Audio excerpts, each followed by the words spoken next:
ELI5. Why do speakers not do that beeping sound anymore when a phone is getting a call nearby? I used to be able to fool my parents. For some reason they never noticed the weird sound. And I'd tell them they were getting a phone call before it started actually ringing. They'd always ask, "How are you doing that?" Quote. Mobile phones switched to a different type of signal.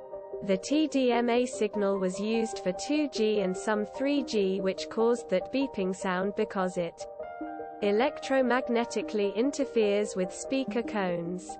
TDMA became obsolete by CDMA for 3G and later because it is a superior carrying signal that didn't interfere with speakers because of its different nature. Inside the speaker there is a piece of metal that was acting as an antenna when an old type GSM phone was used nearby, so generating a current. GSM was an old 2G, 3G standard that is not used very much anymore. So it went away. Don't forget to share, like and subscribe for more content.